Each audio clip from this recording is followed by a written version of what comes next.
Homeless black twins returned a billionaire's wallet, and the billionaire's question shocked them. Beneath the biting cold of Philadelphia's first winter rain, two twin boys moved slowly along a slick and glistening sidewalk, their every step a quiet struggle. Their shoes, worn thin and frayed at the seams, had long since surrendered to the wet. The threadbare coats hanging on their narrow shoulders offered little defense against the chill that crept into their bones. Caleb and Tyler were only 13, and for the past 3 years they had called a shelter for homeless children their home. The place was called Spring Haven, though it rarely felt like a haven of any kind. It was cramped, noisy, and cold, a place where people merely existed rather than lived. And then, on that bleak and rain-soaked afternoon, fate tossed a question into their path. A leather wallet, waterlogged and nearly lost to the storm drain, lay half-buried along the curb. Caleb picked it up. Inside were papers, business cards, and cash. A lot of cash. Enough to fill their stomachs for many weeks, enough to buy warm coats, new shoes, maybe even enough to share with the other kids at the shelter. But instead of holding on to it, Caleb and Tyler turned back into the rain, running to find the woman who had lost it. They only knew to do what was right, because that was what their mother had taught them. What they did not know was that the woman was not only a billionaire, not only someone of great influence, but also the grandmother they had never met. And the wallet held more than money. It carried the address of a stranger that would change their lives forever. It held the fragile thread of a new beginning, a key that would unlock a family secret buried for more than 30 years inside an old coat, a destiny no one could have foreseen. If you're still listening and feel that this story has stirred something deep within your heart, don't forget to subscribe to the YouTube channel Emotional Echoes, where we continue to walk with you through stories that speak to the soul. Every tale we share is born from a place of sincerity, with the hope of planting a small seed of warmth in every life it touches. If you're watching this from a city, a state, or a country somewhere in the world, leave a comment below to let us know how far this story has traveled.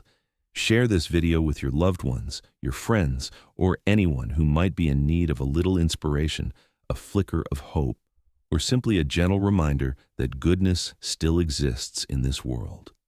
And now, let us return to the journey, to Caleb and the coat that held a secret long asleep for decades.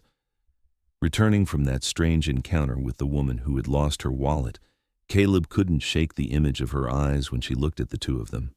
It wasn't just surprise at having her belongings returned. In that brief and fragile moment, there was something deeper, something quietly aching, as if she were seeing a part of herself that had been lost long ago. That night, while the rain still tapped gently against the windows, Caleb sat curled up on the creaky bunk bed tucked in the corner of their shared room. He pulled the thick, dark-colored coat tighter around himself. It was not a coat from the shelter's donation bin, nor was it new. It was the one thing Caleb had refused to part with after the accident took their parents away 11 years ago. It had belonged to his father. The fabric was worn thin, the collar faded, but it was the only piece of safety he had left. As he reached into the lining of the pocket, his fingers brushed against a tear in the fabric he had never noticed before. He pulled it out slowly. It was an old piece of paper, folded into quarters, the edges soft and crumbling, the ink smudged in places from time and moisture. He unfolded it across his lap and began to read. The handwriting was slanted, deliberate, filled with feeling, and written in deep blue ink. The first line read, "If you're reading this, it means this coat has found its way to the right person." Caleb frowned, his heart suddenly pounding in his chest. He read on, each word sinking like a stone into the hollow of his chest. The writer spoke of being forced to give up her newborn son because of circumstances she could not control. She wrote of a sorrow that had clung to her through the years, of the hope that, someday, that child would find a way back to where he came from. The letter had no name written on it, no address, no signature. But at the end, one sentence stopped Caleb cold. He read it again, and then once more, just to be sure. "My son, if you ever wondered why your name is Eli, it is because that was your grandfather's name. I gave it to you so that a piece of our family would always live on in you." Caleb let the letter fall from his hands, his mind reeling. His name wasn't Eli. maybe his father's was. And if this coat had once belonged to his father, then it could only mean one thing. He had just stumbled across a fragment of the past no one ever told them about. A piece of the puzzle that neither he nor Tyler had known was missing, until now.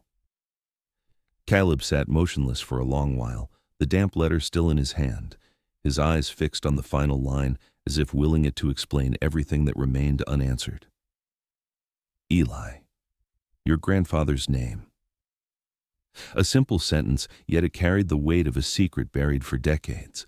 In the dim room lit only by the faint glow of a street lamp through the window pane, with Tyler's steady breathing coming from the upper bunk above him, Caleb felt as though a quiet, profound door had just opened in his world. Their father, a man they knew only through a handful of faded photographs and scattered stories told by their mother, had never spoken of his father or the family he came from. Even his real name had always been something of a mystery, hidden behind the warm nickname their mother had always used. Caleb's mind drifted to the last time he saw his father, before the accident took him away. He had been too young then to understand the gravity of anything, but the memory of their father's embrace, the way his eyes held something deep and unspoken as he wrapped both boys in his arms, had never faded. If his father's name had truly been Eli, then perhaps he was the very child described in that letter. And if that were true, then the writer must have been his grandmother, a woman who lost her son when he was just a baby, a woman who named him after her own father so that some thread of family might survive. A bloodline Caleb had never known flowed through him. He folded the letter gently, his heart pounding so hard he could hear it in his ears. In his mind, scattered pieces began to fall into place: the wallet, the woman, the letter, the name, and a truth that was slowly coming into view. Caleb didn't know what awaited him beyond this revelation, but one thing had become certain. He had to uncover where he came from, not just for himself, but for Tyler, for their parents, and for the grandmother who might be living closer than they ever imagined, yet whom they had never known. The next morning, as a faint, pale sunlight filtered through the dust-covered window, Caleb remained still in bed, one hand clutching the letter he had carefully flattened and tucked inside an old book beneath his pillow. What he had read the night before stirred something restless inside him. But he couldn't let Tyler suspect anything, so he rose as he always did, folded his blanket, slipped on the same worn coat, and braced himself for another day in the only place he and his brother had called home for the past 3 years. Spring Haven, the shelter tucked in the northern corner of Philadelphia, stood in a neighborhood where crumbling houses lined the street and shuttered storefronts bore silent witness to winters too long and hard to survive. The 3-story building, once a small school, had been converted into a refuge for homeless children and abandoned teens. Inside, the narrow hallways were lined with peeling light blue paint, and the wooden floors groaned beneath every step. Each room held between 6 and 8 bunk beds, offering no privacy, but still providing more safety and warmth than the streets ever could. Caleb and Tyler had arrived here after their mother passed away from a sudden stroke. With no relatives to take them in, and their father gone since they were very young, there had been no one left to claim them. Their mother had done all she could, working odd jobs and holding the family together in the only way she knew how. When she was gone, Spring Haven became their last option. But for Caleb, it was also where his journey into growing up had truly begun. He was a quiet boy, thoughtful, and always careful to observe before speaking or acting. He did well in school, loved to read, and had earned the trust of the shelter staff, who often asked him to help with the younger children. Tyler was his opposite in almost every way, fiery and outspoken, quick to laugh but just as quick to anger. He covered his pain with jokes or arguments, hiding his wounds behind a mask of defiance. Yet the two brothers were inseparable, bound so tightly that the absence of one made the world feel empty to the other. For Caleb, Tyler was the one thing left in life he couldn't afford to lose, and that was why, even now, he hadn't told his brother about the letter, because he knew that when the door to the past finally creaked open, it would not be easy, and he needed to be sure before he stepped through. Amid the unfamiliar faces and constant noise that filled the air inside Spring Haven, there was only one person who ever made Caleb feel truly safe, and that was Miss Rivera. Her full name was Luciana Rivera, a woman of Puerto Rican heritage in her early 40s, once an elementary school teacher before turning to social work. She was not tall, always wore her hair neatly tied back, and spoke in a voice that was soft but unwavering, the kind of voice that didn't need to raise itself to be heard. But what stood out most about her were her eyes that knew how to listen. Not every child at the shelter warmed to her right away, but Caleb had been different.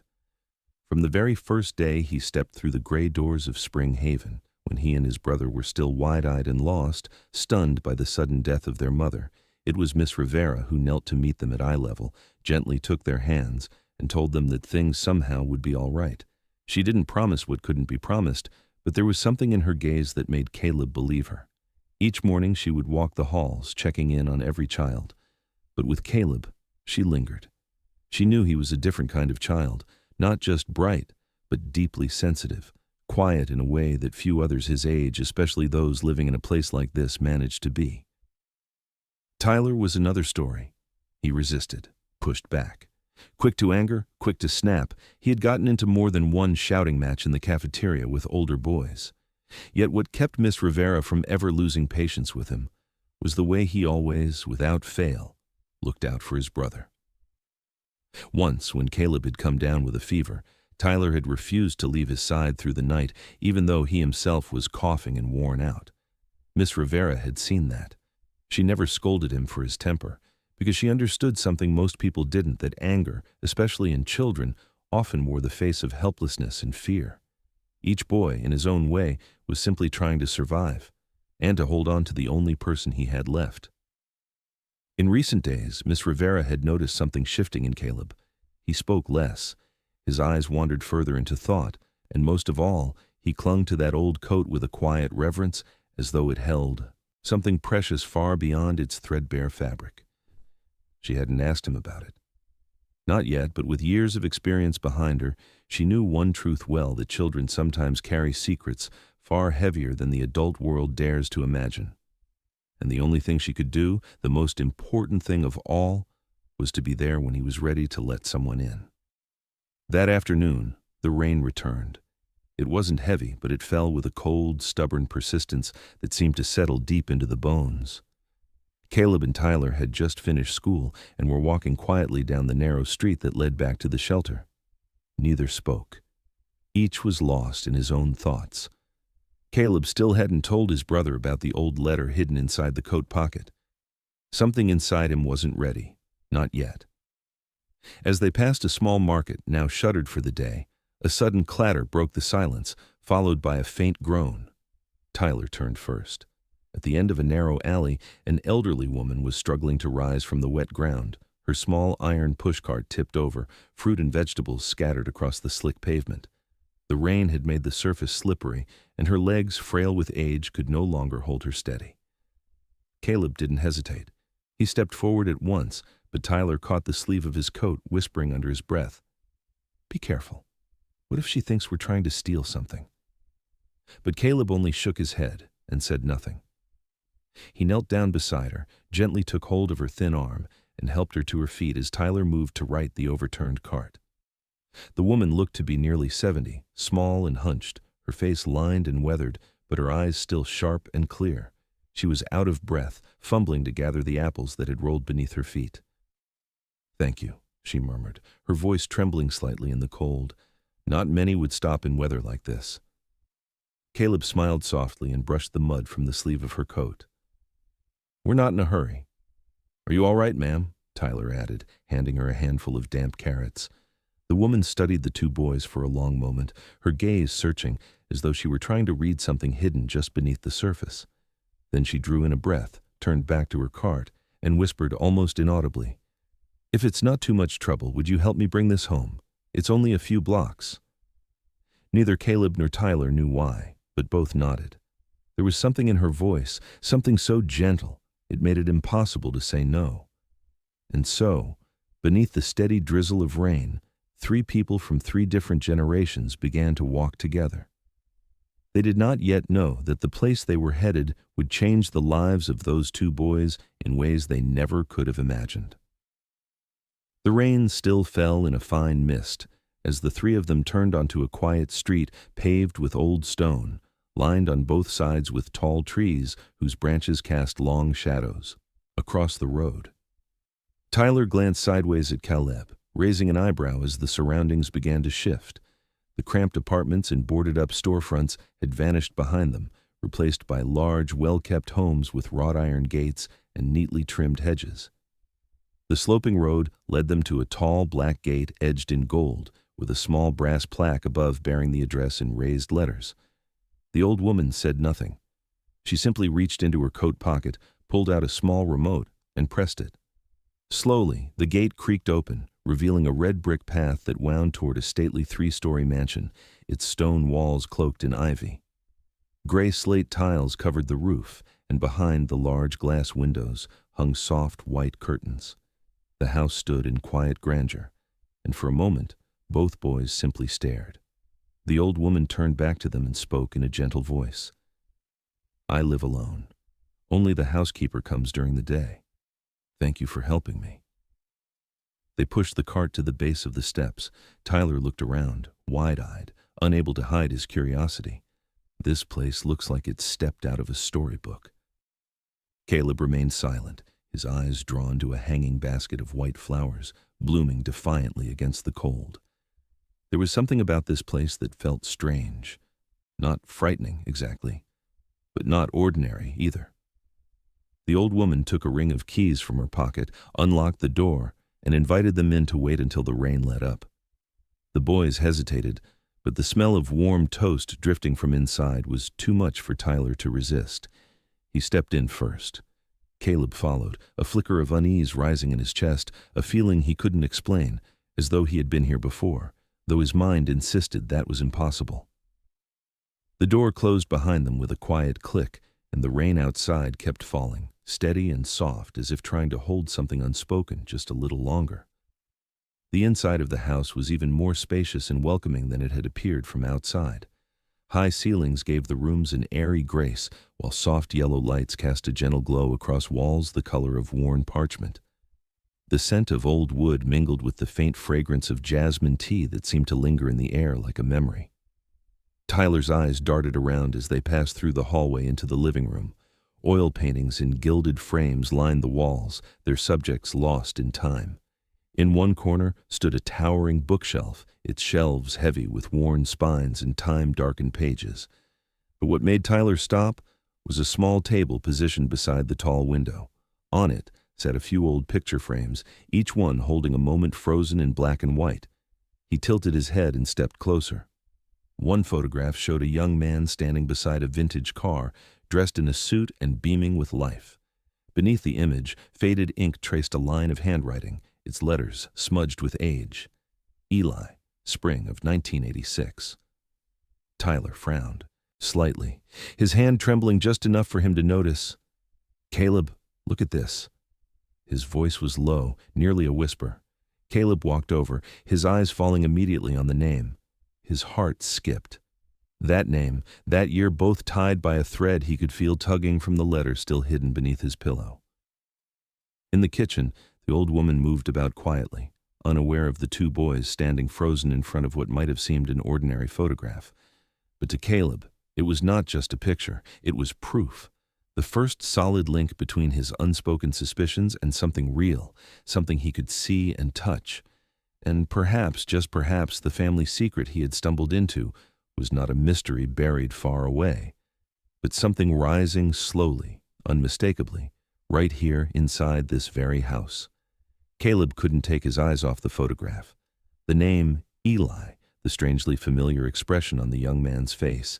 In the year 1986, they all pressed gently yet unmistakably on a door deep inside him, a door he never knew he held the key to. In his mind, the fragments began to align. The coat, the letter, the name Eli written with trembling care in that final line.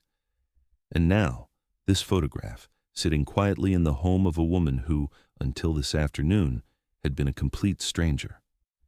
Gently, he placed the frame back where it had been, then walked toward the sitting room, where the old woman now rested in a velvet armchair, her hands wrapped around a teacup, her gaze lost somewhere beyond the rain-streaked window. Tyler had wandered off into the kitchen, likely searching for food with his usual curiosity. Caleb stood for a moment, unsure. Then, drawing in a breath, he reached into the inside pocket of his coat and pulled out the letter, carefully folded and still carrying the faint scent of time. He stepped forward and spoke softly. "I have something. I wanted to ask you about it." The woman turned, her face still calm, expectant. Caleb sat down on the edge of the couch across from her, his hands trembling slightly as he unfolded the letter and held it out. "I found this in the coat they gave me at the shelter. I don't know who wrote it, but the name Eli. It matches the photo over there." For a brief second, the woman froze. Her eyes fell to the paper, moved slowly over the familiar slant of handwriting, and stopped at the final line. The stillness that came over her was not quiet, but heavy, thick with recognition and memory. The calm on her face faded, her lips pressed together, and one hand tightened gently around the delicate porcelain of her teacup. Caleb waited. He searched her face for an answer, a word, even a nod, but all he received was silence, a silence so full it left no space for breath. And in that silence, Caleb began to understand. The door he had just opened did not simply lead to a secret. It opened into a wound, one that had never been given a name, one that had waited quietly and painfully to be found. The old woman's face hardened, and the warmth that had once softened her gaze vanished, replaced by something distant and cold. Before Caleb could say another word, she set her teacup down with a sharp clink that echoed off the wood, brittle and tense. "Who gave you this?" Her voice was no longer calm. Caleb stumbled over his words. I found it in the coat. I didn't know whose it was. But when I saw the photo, I just thought—" She cut him off, her tone rising, sharper now, edged with something deeper than anger. "This isn't your concern. You and your brother shouldn't have touched this. This is a family matter." Her eyes, once kind, now held no affection. Caleb sat frozen, stunned, unable to understand why a single question had stirred such a fierce response. The woman stood, her hands trembling slightly, and pointed toward the door. "You should leave now. The rain has stopped. Thank you for your help, but I don't need anything else." Tyler had just returned from the kitchen, and seeing the tension hanging heavy in the room, he stepped closer. "What's going on?" Caleb didn't answer. He simply looked at the old woman one last time, a quiet, aching disappointment in his eyes. Then, carefully, he folded the letter once more and slipped it back into his coat pocket. Together, the two boys turned and stepped outside. A sharp wind swept across the porch as the heavy door closed behind them. Caleb glanced back at the house, one last look before they walked away. He didn't know what part of the letter had struck such a chord in her, but he understood this much. He had touched something raw, something the woman had buried deep and long ago. And now, with a single truth uncovered, it had begun to surface again, not as memory, but as pain. The door closed behind them, sealing the house in a silence so profound it seemed to vibrate through the walls. Helen stood motionless in the middle of the sitting room, her hands trembling slightly as her gaze remained fixed on the doorway, as if the two boys still lingered there. For a long moment, she did not move. Then, slowly, she walked back to the velvet armchair, lowered herself into it, and bowed her head deeply. The letter Caleb had brought still lay on the wooden table, its edges curled faintly from the damp. She looked at it as though it were a fragment of memory dragged back from a past she had spent years trying to forget. Her eyes blinked rapidly, but it did nothing to stop the first tear from slipping down her cheek. With shaking hands, she picked it up, unfolded each crease, her fingers tracing lines she had written more than 30 years ago on a winter night not unlike this one. That night, too, she had cried. Every word she put down had been a cut to the heart. The pain of letting go of the child she had brought into the world, the shame, the guilt, and that fragile hope that if fate showed mercy, he would one day find the coat she had left behind.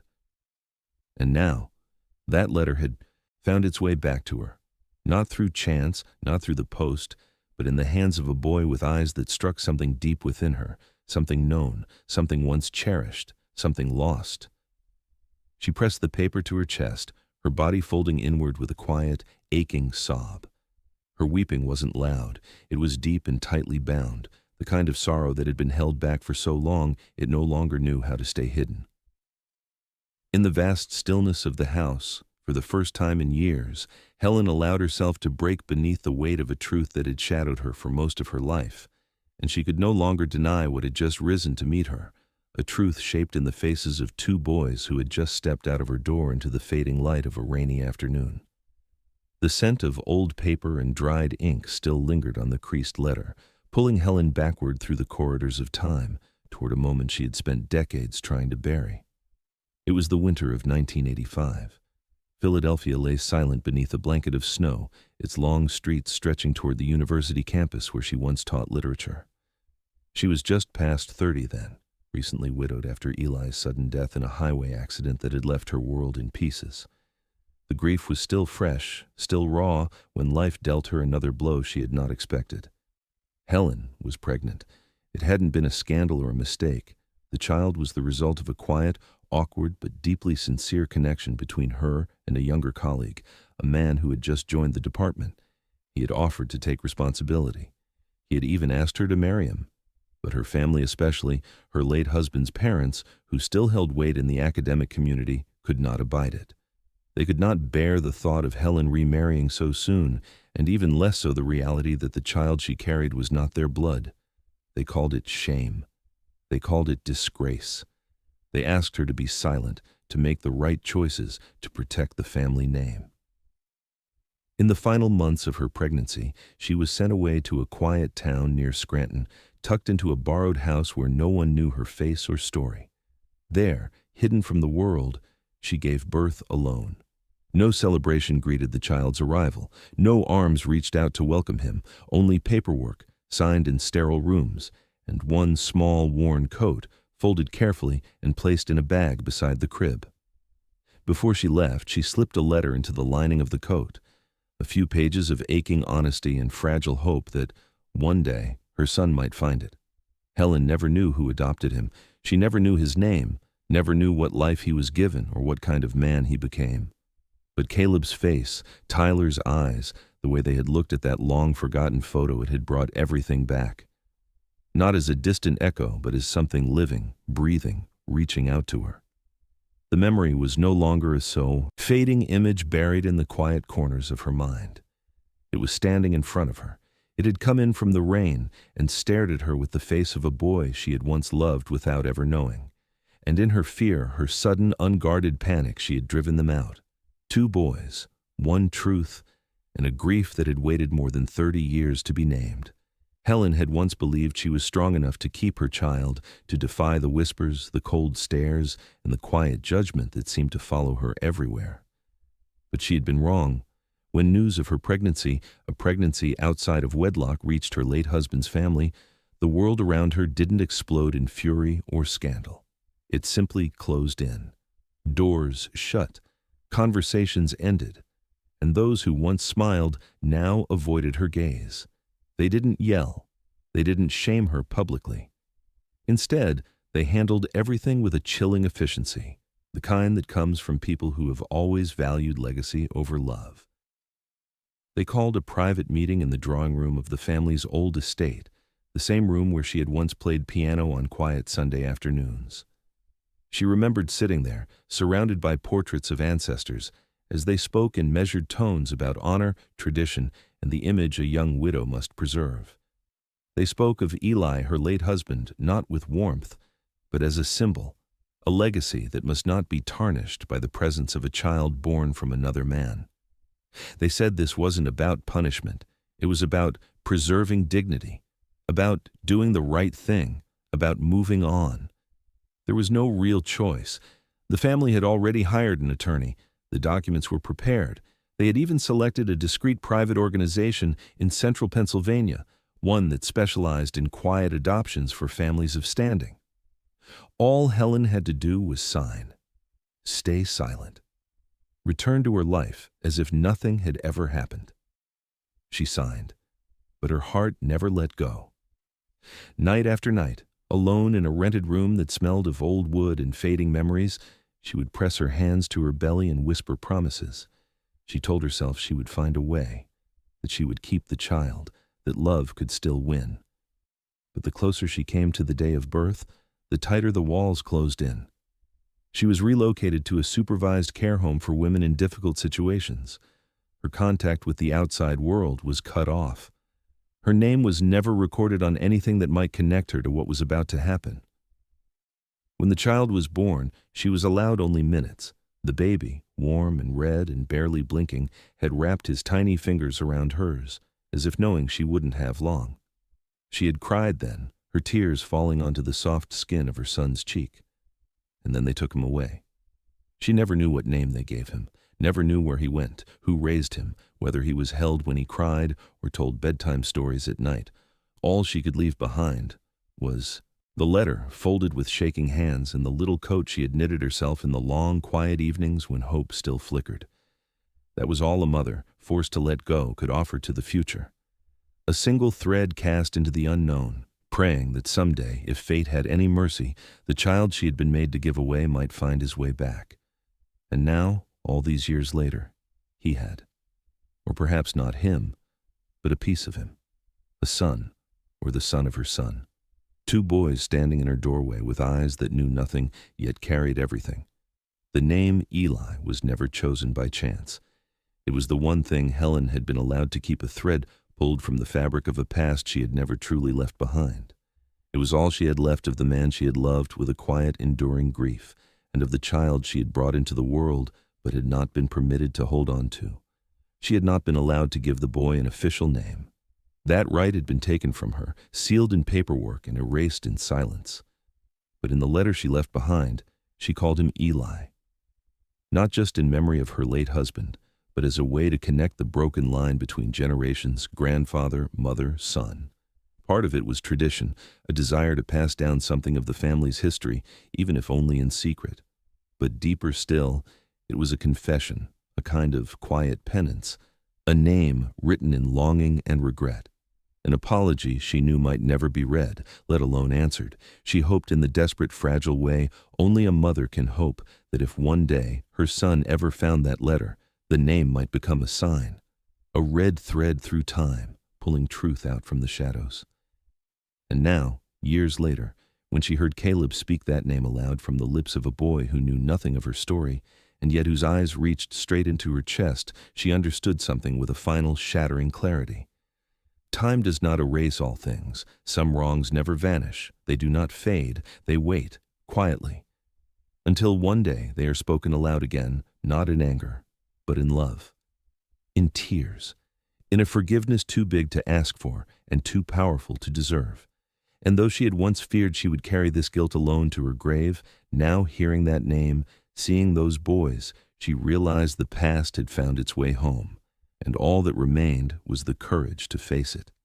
3 days later, on a crisp Monday morning, the quiet routine of Spring Haven was disrupted by something rare.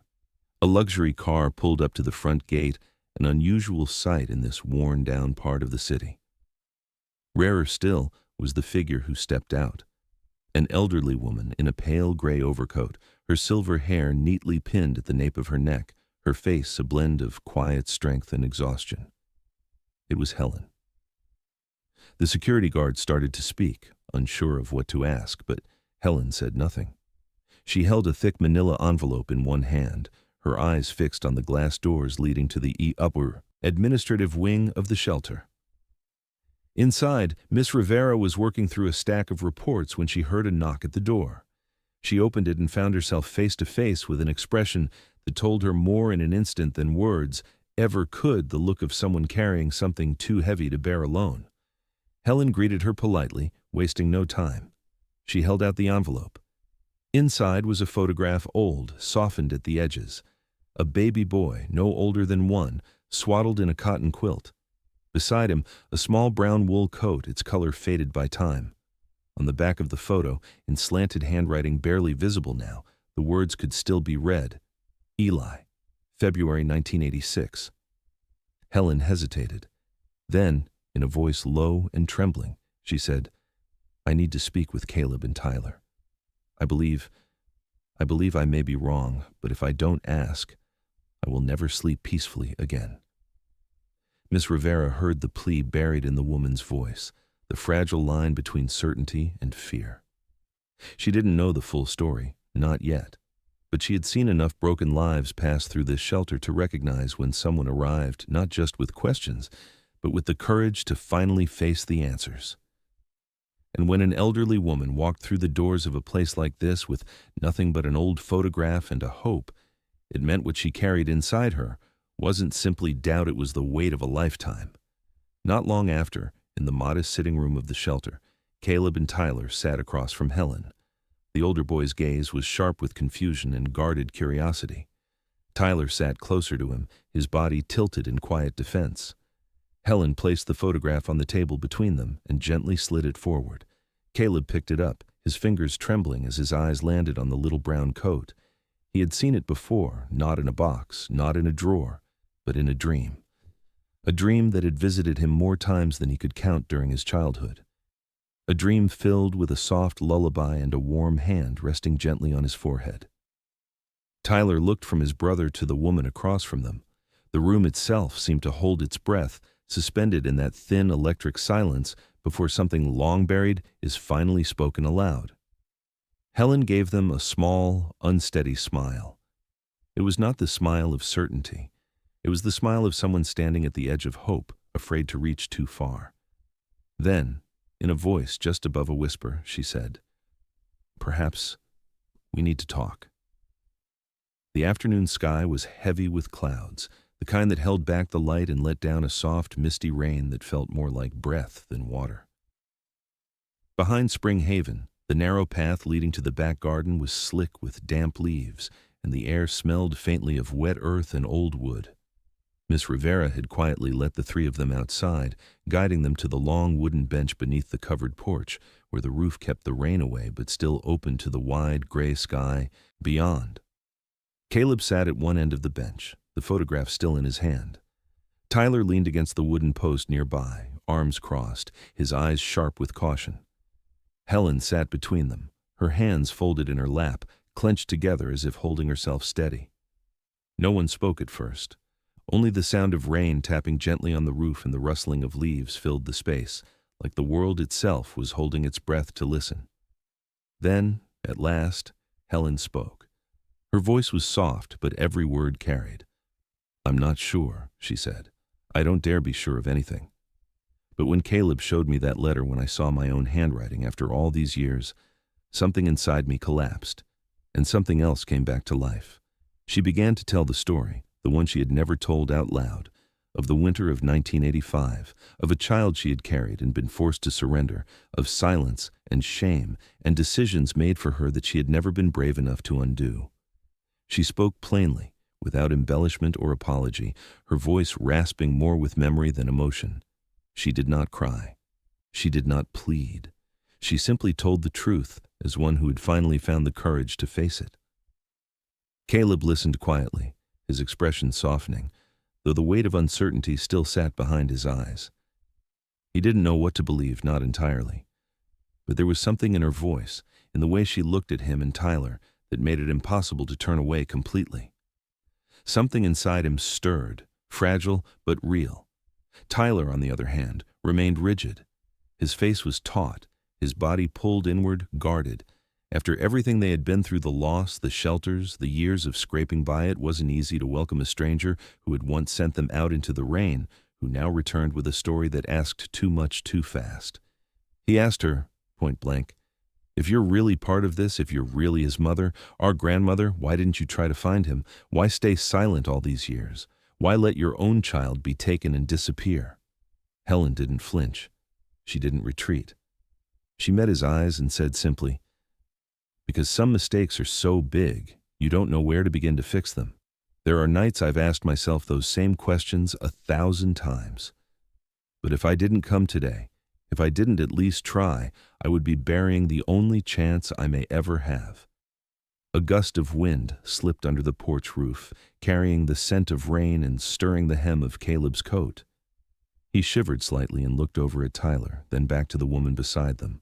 The truth, whatever it was, had not yet fully revealed itself. But something had shifted. A door had opened. And in that quiet, gray afternoon, with the rain still whispering around them, all three of them felt it. They had crossed a threshold. and whatever lay beyond, they could not turn away now.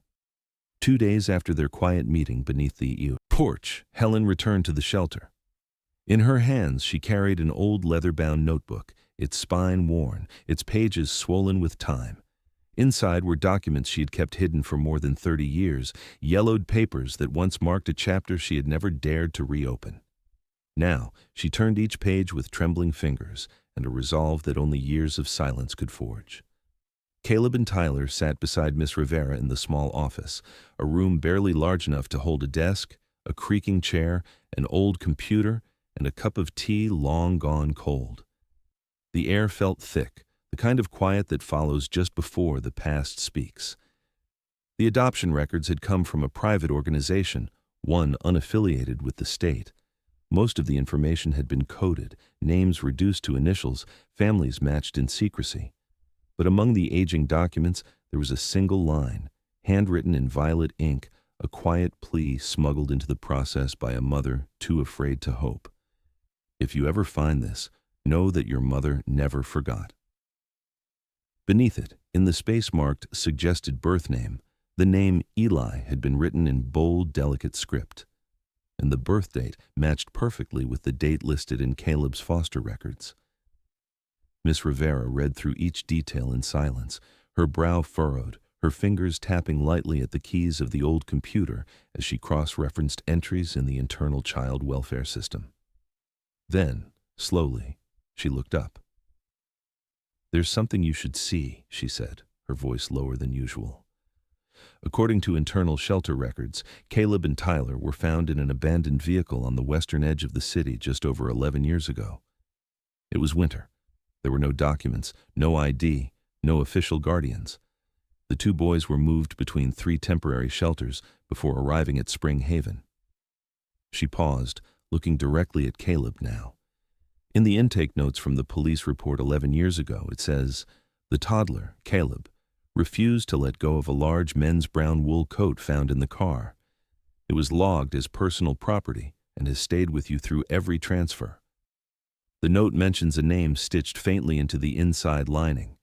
Eli Caleb sat frozen. He had never known. No one had ever told him.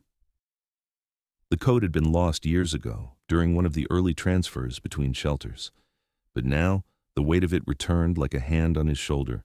Every thread of memory, every moment that once felt like coincidence, began to align, as if fate, patient and silent, had been waiting for just this moment to let the truth rise. Miss Rivera leaned back slowly, her eyes damp with a knowing she couldn't quite speak aloud. Tyler said nothing, his usual sharpness dimmed by the enormity of what was taking shape in front of them. The photo, the letter, the coat, the name, a mother, 2 boys. A silence finally breaking open. It was only the beginning. After the initial details aligned with such uncanny precision, Miss Rivera found herself unable to sit still.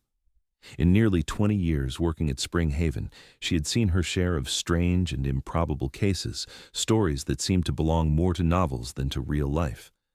But this time was different. This time, it wasn't just instinct or paperwork. It was something deeper. It was the bond she had formed with Caleb and Tyler, watching them grow from frightened, wide-eyed children into young boys carrying more weight than their shoulders should bear. She knew not as a caseworker, but as someone who had quietly loved them like her own, that the truth was near, and it needed to be brought into the light. That afternoon, she made calls, sent emails, and scoured digital and paper archives across both state-level adoption records and private charities that had been active during the late 1980s.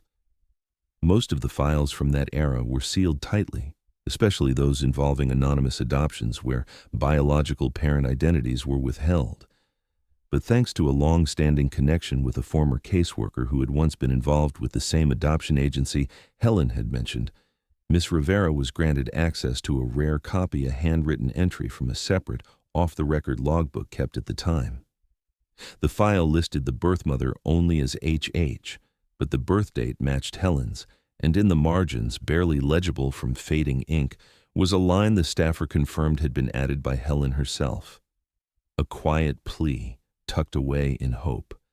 "Please keep the wool coat with the name Eli stitched inside. It's the only sign he may recognize.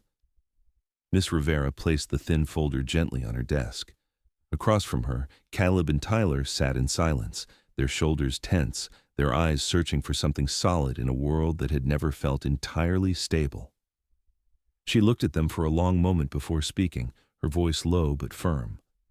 "We're about to learn the truth," she said. "And no matter what we find, no matter what this proves, I want you both to understand something. There have been people watching over you. Always. Just not in ways you could see." The room was still. Outside the window, the light had begun to fade, and the world seemed to quiet in anticipation, as if even the wind was holding its breath.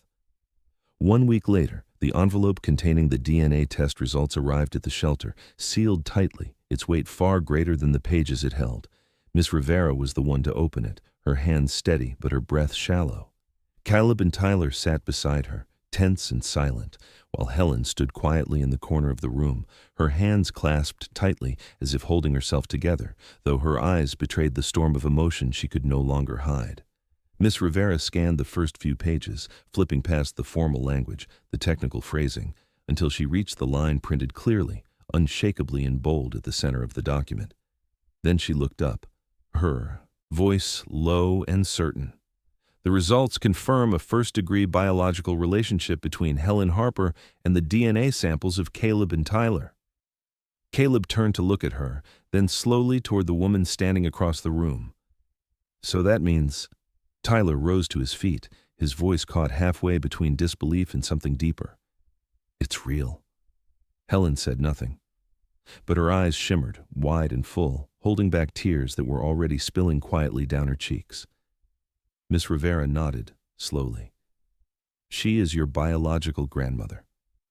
Caleb leaned back into his chair, his hands gripping the armrest, his face a mix of wonder and trembling uncertainty. Tyler took a few steps toward Helen, stopping just short. He stood there for a long moment, searching her face, then turned away without a word. He wasn't angry, just overwhelmed, as if his heart had suddenly been asked to stretch too far, too fast. Helen's shoulders shook softly. The tears she had held back for decades finally made their way down, not out of guilt, but out of something deeper, the quiet, aching relief of finding what she once believed was lost forever.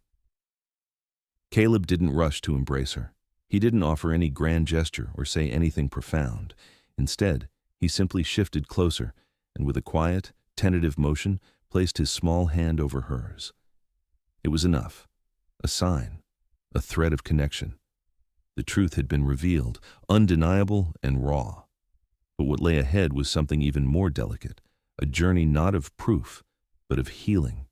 A journey of forgiveness, of understanding, and of a hope that perhaps after everything, some broken things could still be made whole again. Tyler walked straight out of the room the moment Miss Rivera finished reading the results. He didn't speak.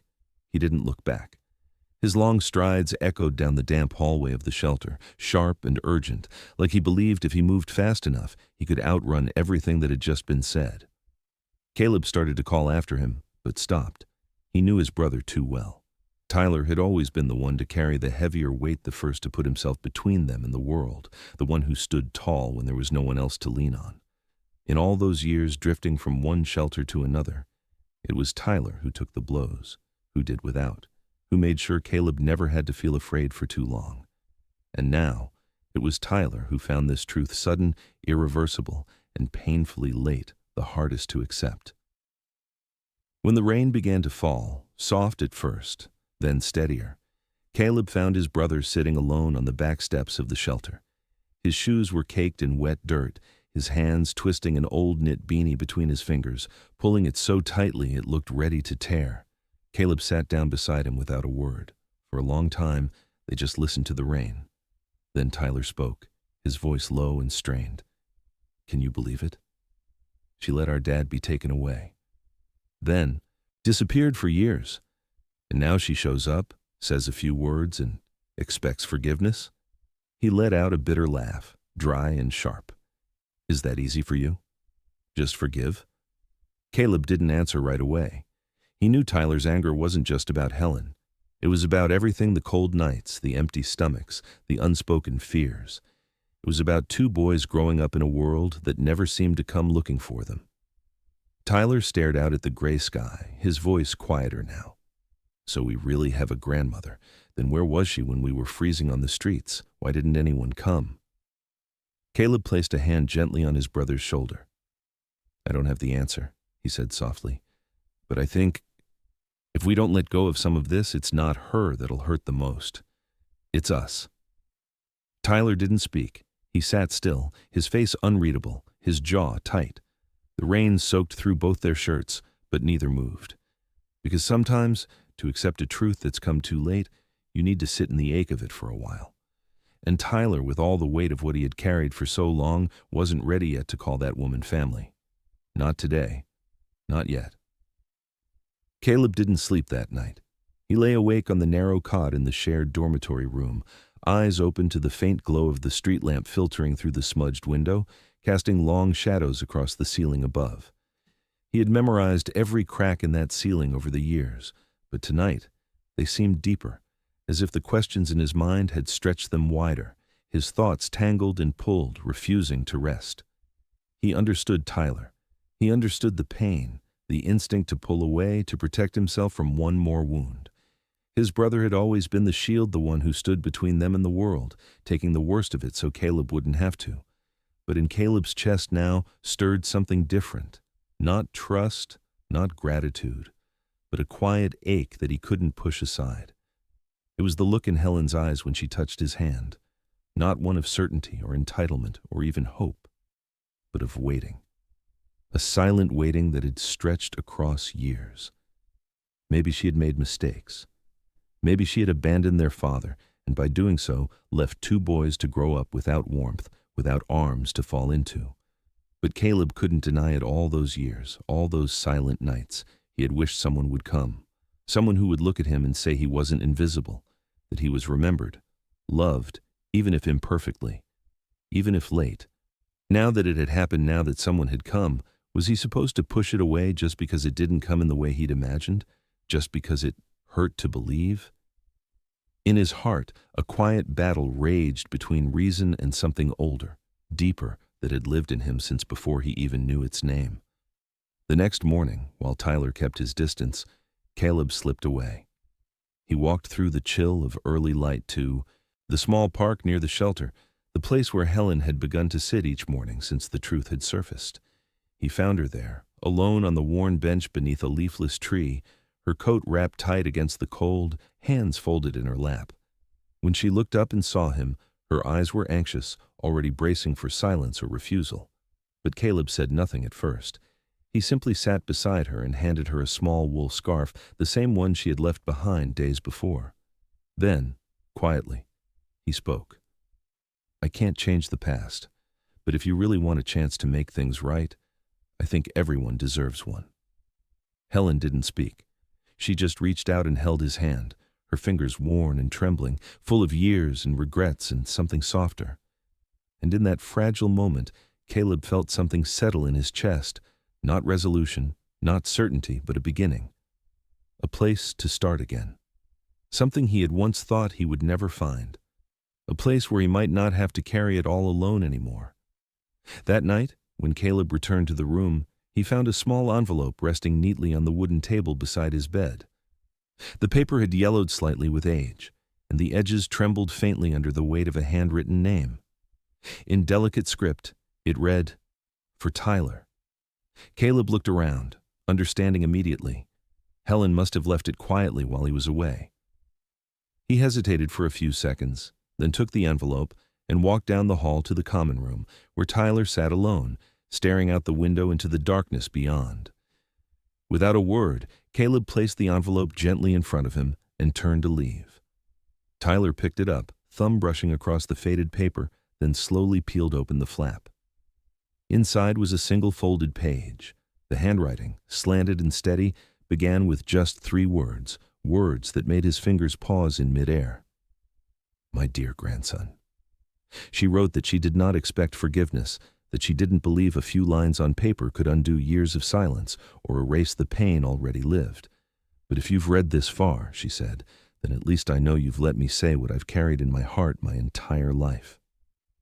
She spoke of her son, the boy she was forced to give up, of how regret crept into every night and how it grew heavier with time.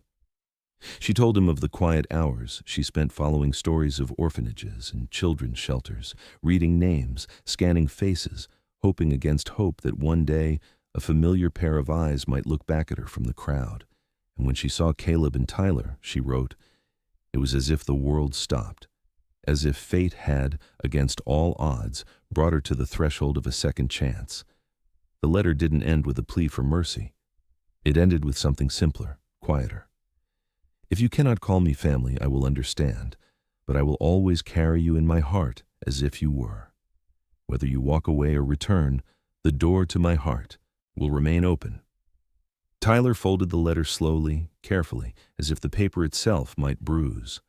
He said nothing, but his eyes were rimmed red, glistening in the low light. Some wounds don't find their voice easily. Some words are too heavy to speak aloud.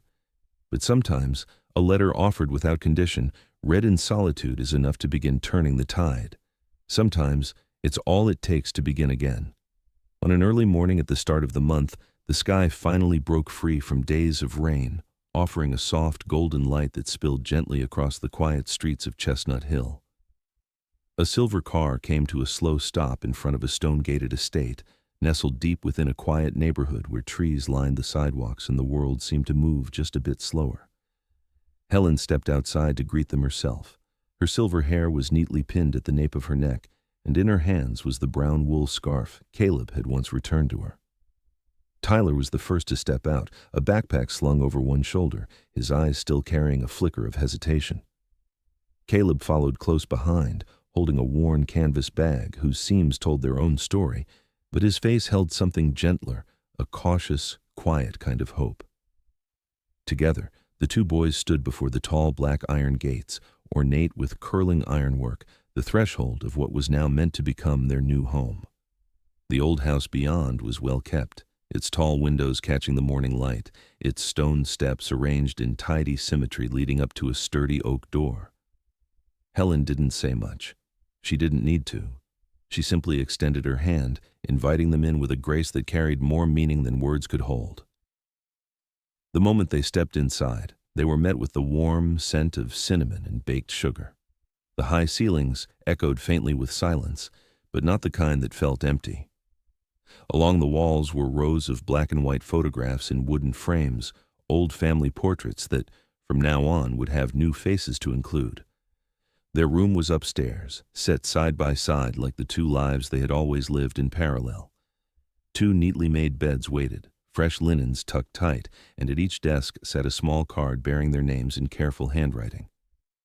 Caleb paused when he noticed a frame on the nightstand. Inside was a faded photograph of himself as a child, one he didn't even know still existed, saved from the letter so many years before. Tyler stood quietly at the window, his gaze fixed on the garden below, where the red maple trees had just begun to shed their leaves. Neither boy said a word, but the silence between them had shifted. It was no longer heavy. It no longer asked to be filled. It was the silence of something beginning, not perfect, not healed, but real. And as sunlight poured through the tall windows, warming the walls and softening the space, for the first time in years, both boys felt it, the unfamiliar, yet unmistakable feeling of belonging, of being wanted, of being home, a place they could finally, quietly, call their own.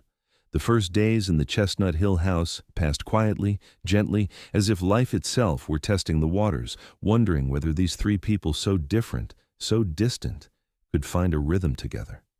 There was no dramatic shift, no sudden transformation, just a quiet unfolding, like sunlight easing its way through an old curtain. Helen rose early each morning. She baked cinnamon bread and brewed peppermint tea, the scent drifting through the old brick kitchen and filling the house with something that felt remarkably like home. Tyler, even when he wasn't hungry, found himself coming downstairs, drawn by the warmth, sitting silently at the table with his hands curled around a mug. Caleb adjusted quickly. He slipped easily into the flow of this new life, offering to help Helen sweep the garden paths, organizing the dusty bookshelves tucked beneath the sloping attic roof, and listening intently as she told old stories during late afternoon tea stories stitched together with memory and longing. Tyler kept his distance, but small cracks began to show in the wall he'd built around himself. One afternoon, when Helen accidentally dropped a delicate ceramic plate, it was Tyler who knelt first to gather the broken pieces. He didn't say anything, didn't meet her eyes, but he pressed a bandage gently around the nick on her finger, his hands careful. No one spoke of it, but that moment, quiet and brief, was a thread thin, tentative, connecting what had once been strangers. They began sharing dinners together, sometimes in silence, sometimes with scattered conversation. Caleb would talk about school or a book he was reading.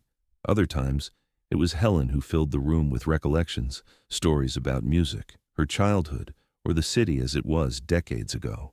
Some evenings, Caleb pulled Tyler outside to the back garden where an old rusted basketball hoop clung stubbornly to the brick wall.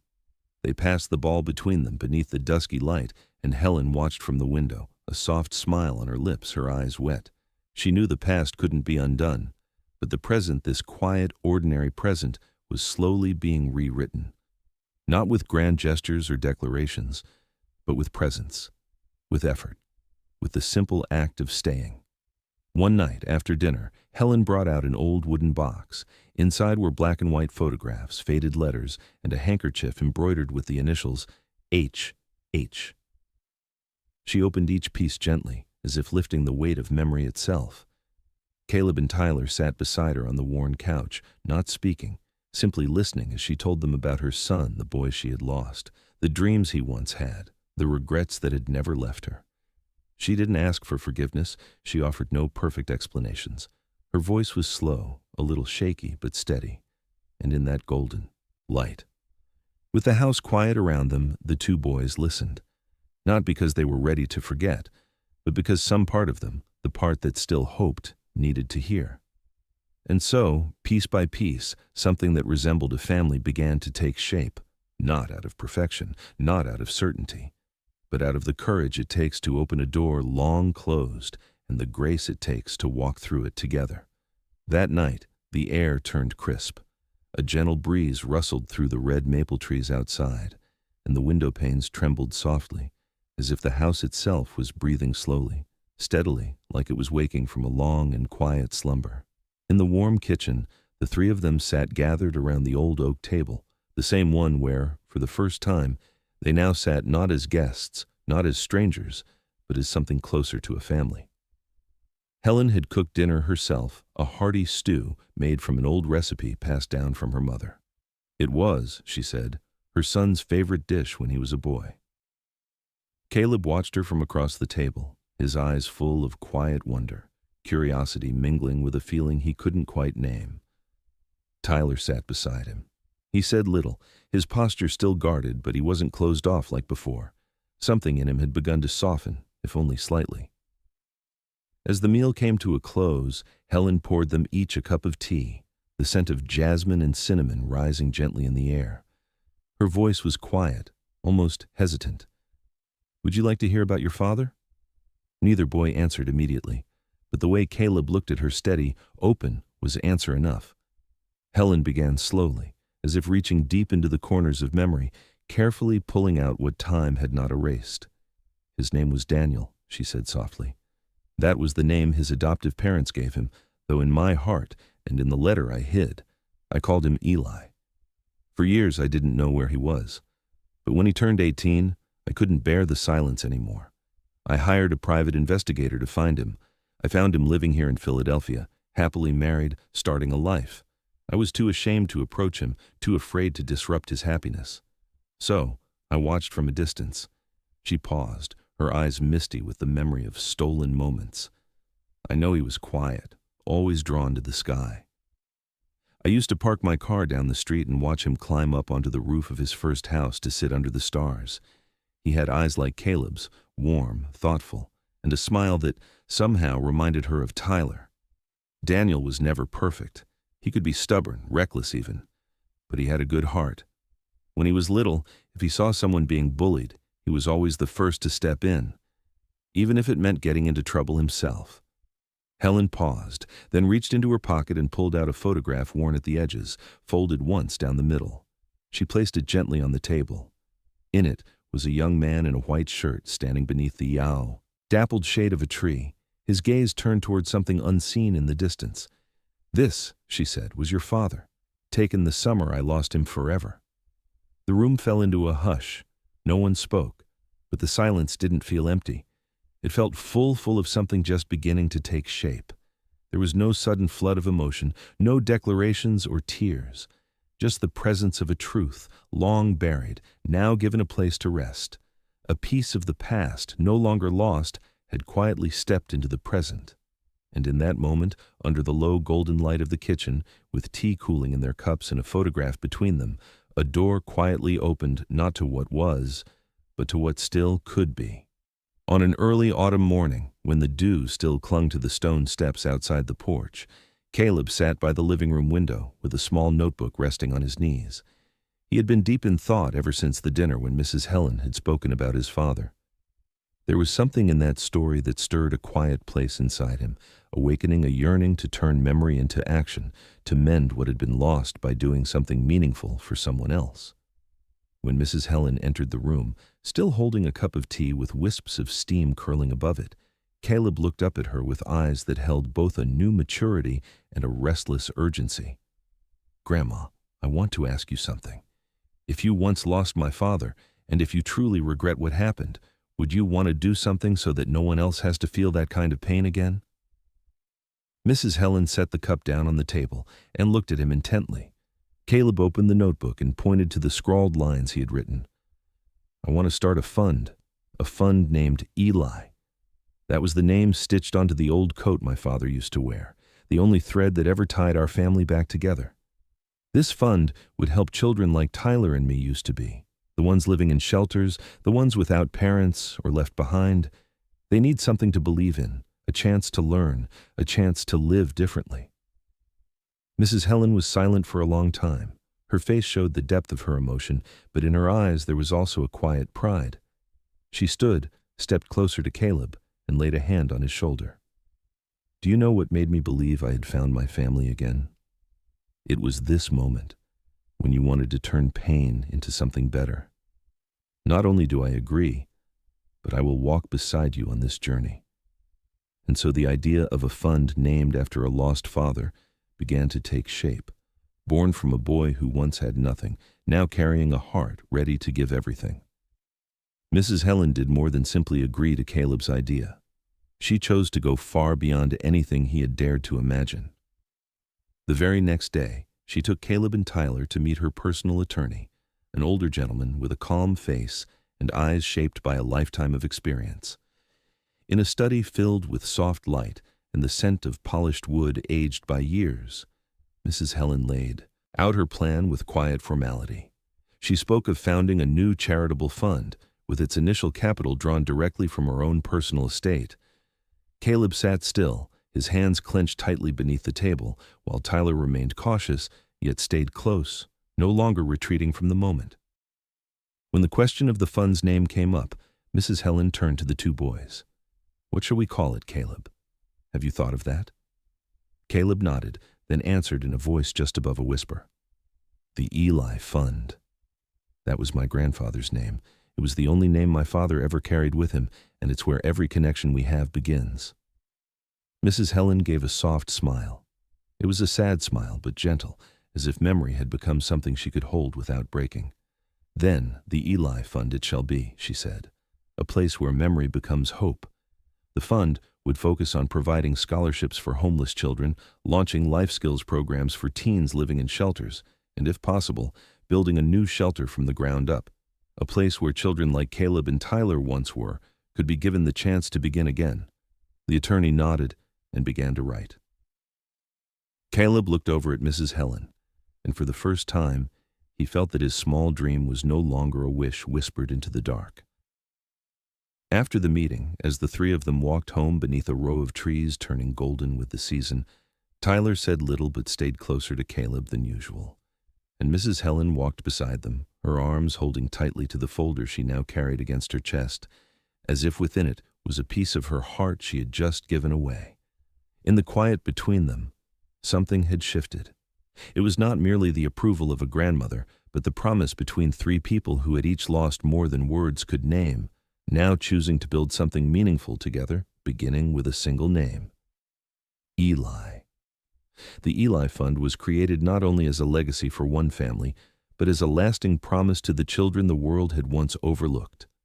Caleb and Mrs. Helen worked side by side, carefully mapping out each step of the fund's journey. Their first goal was to provide annual scholarships for homeless children, those with promise in their eyes, but without the means to walk through a school's front door. Each scholarship would go beyond tuition, covering books, uniforms, and a mentorship program designed to stay with the child through every stage of learning.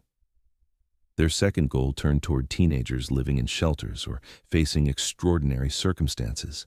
The Eli Fund would offer life skills, workshops, career guidance, training in personal financial management, and perhaps most importantly, help rebuild a sense of trust in themselves and in others. Caleb wanted every child to know they were not alone, that someone, once just like them, had made it through and come back to reach out a hand. And from his own experience, he knew with quiet certainty that a single opportunity, even the smallest one, could change the entire course of a life.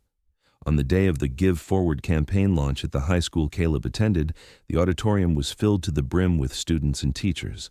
The front rows were reserved for special guests, and among them sat Mrs. Helen, surrounded by representatives of the Eli Fund. Caleb had been invited to speak as the youngest founder the school had ever known.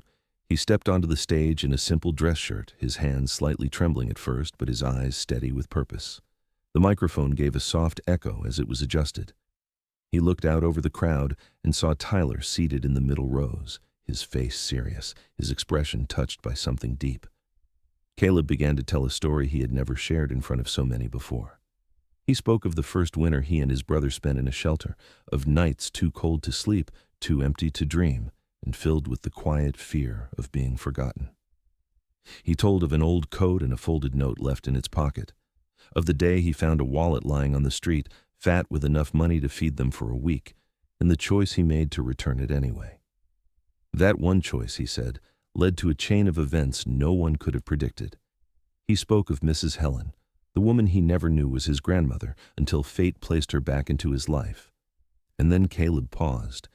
He said that the Eli Fund was born from that single act of quiet decency, from one small decision made in the cold by a boy who had nothing but chose to do what was right. He ended his speech with a question so simple it hushed the room. If you could be the reason someone doesn't give up, would you be willing?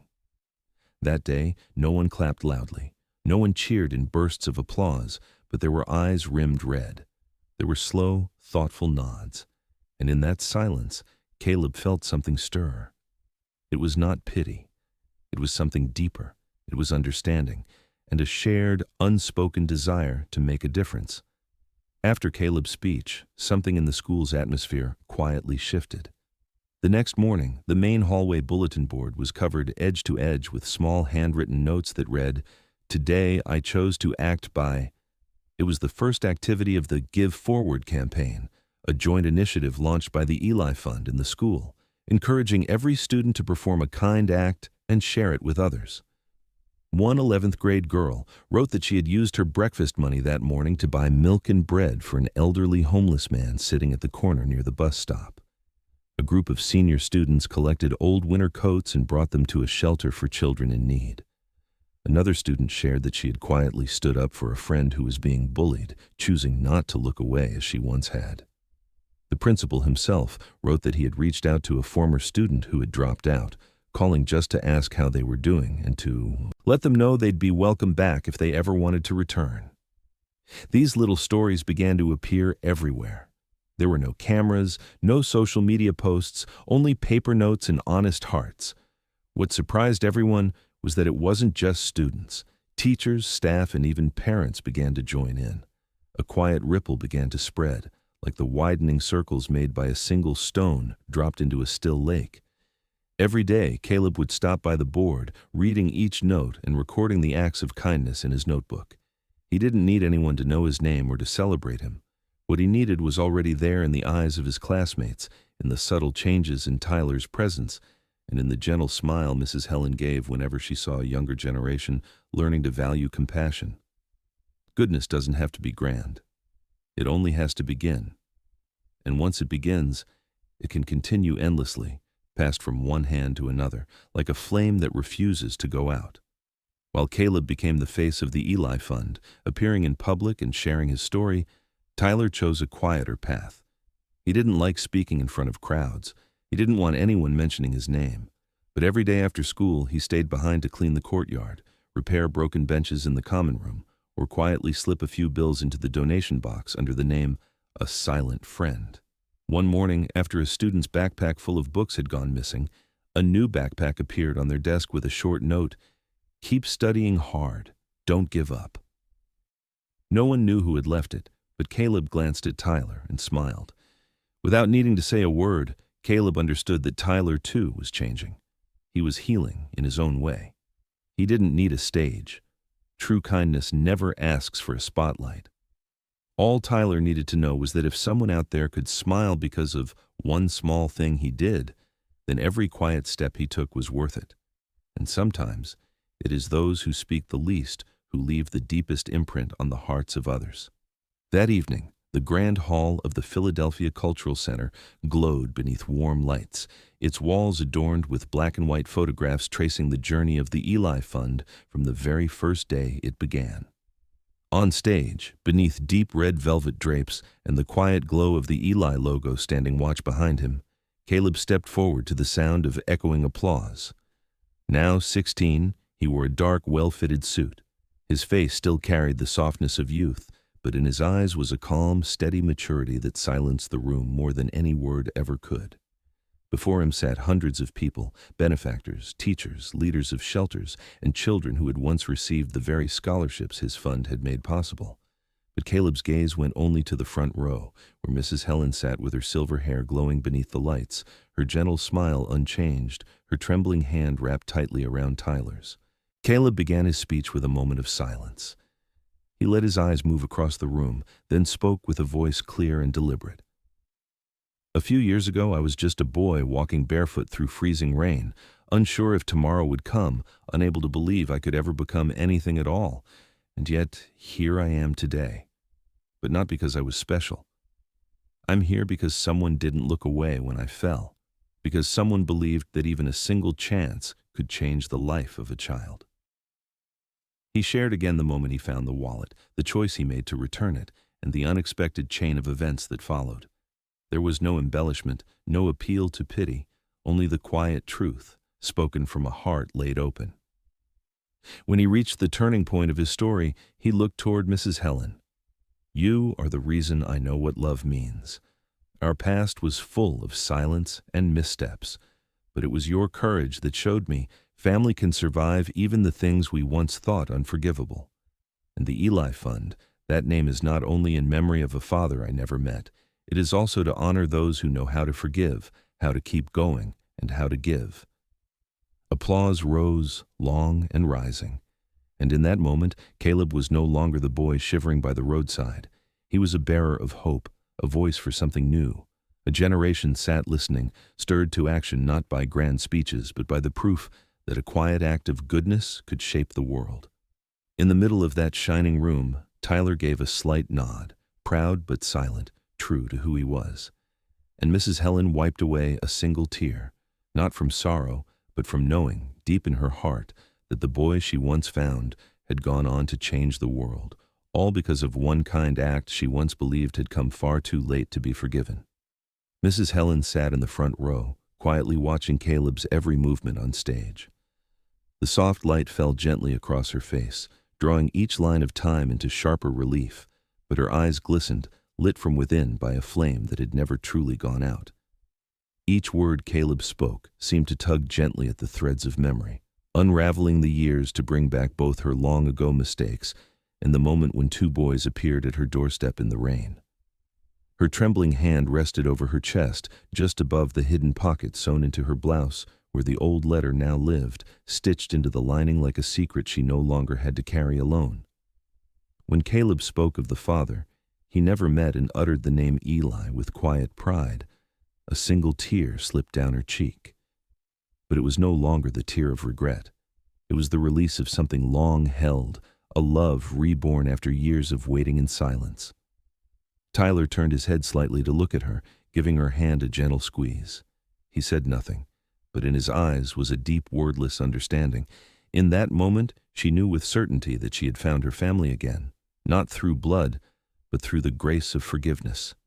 As the applause faded and the lights on stage softened to a warm hush, Caleb stepped forward to the edge of the wooden platform where he could see the faces in the crowd more clearly. He paused for a few quiet seconds, as if to take in the moment and tuck it into memory. Then he spoke, his voice low and steady, with a warmth that filled the room. Someone once asked me what changed my life. Was it being accepted into a new school, having a roof over my head, finding a family? But the answer really is much simpler than that. It was a small act, a lost wallet, a choice, not to take, but to return. And from that moment, everything began to change. Caleb bowed his head slightly, then looked up again, his eyes alight with something bright and unwavering. I stand here today to remind you that you don't need to be wealthy. You don't need fame or power. You only need to choose to do what is right, even if it seems small. Because sometimes it is that small choice that can save a life. His voice carried clearly in the quiet, each word landing with the weight of truth, as though his heart had found its own language. Then Caleb stepped down from the stage, walked past the front row, and took Mrs. Helen's hand in his. He didn't need to say anything more. The message had been spoken, and it was whole. And when he turned once more to look out at the hall filled with light, it was clear that everyone understood. Life does not always ask for grand heroes. What it asks for, more often, is ordinary people willing to do something kind at a time when no one is watching and no one is forcing them to act. A few months after the gala night, Philadelphia slipped into a quiet winter. The biting winds no longer made Caleb and Tyler shiver as they once had, but this time, the cold came from within, the kind that settled in the heart when someone irreplaceable is gone. Mrs. Helen passed away in the early hours of a still morning, in her sleep, without pain, without even a sigh. It was the housekeeper who found her, resting peacefully in her armchair by the window, a family album opened on her lap, paused on the photo of the three of them taken the previous fall in front of the house. The news of her death struck Caleb like a deep cut, even though he had known the day would come.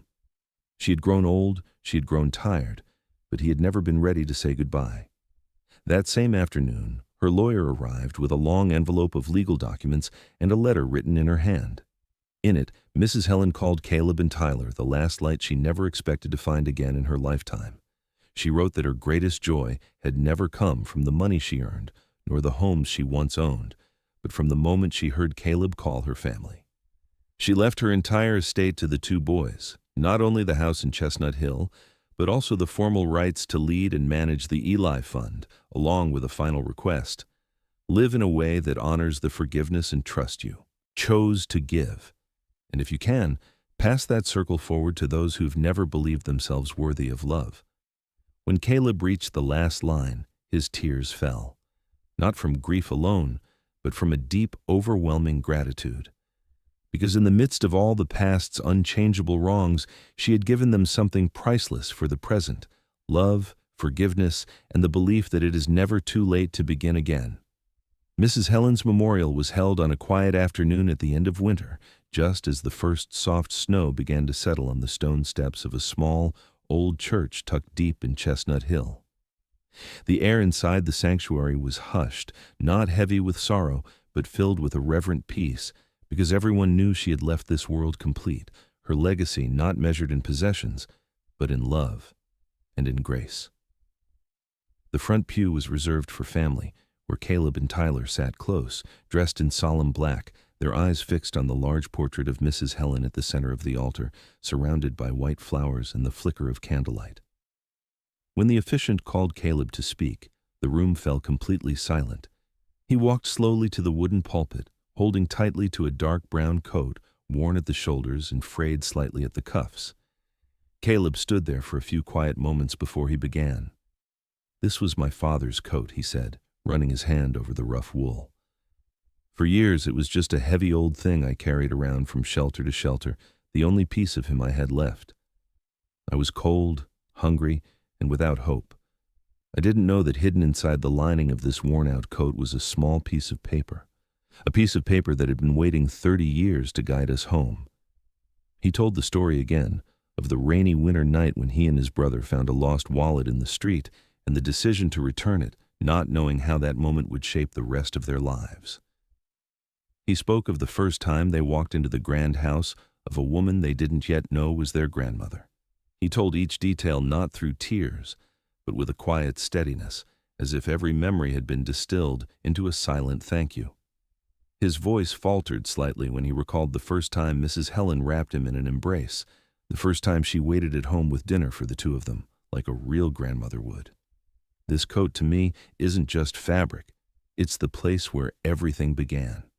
Without it, I wouldn't have had a family. There would be no Eli Fund, no chance to be loved.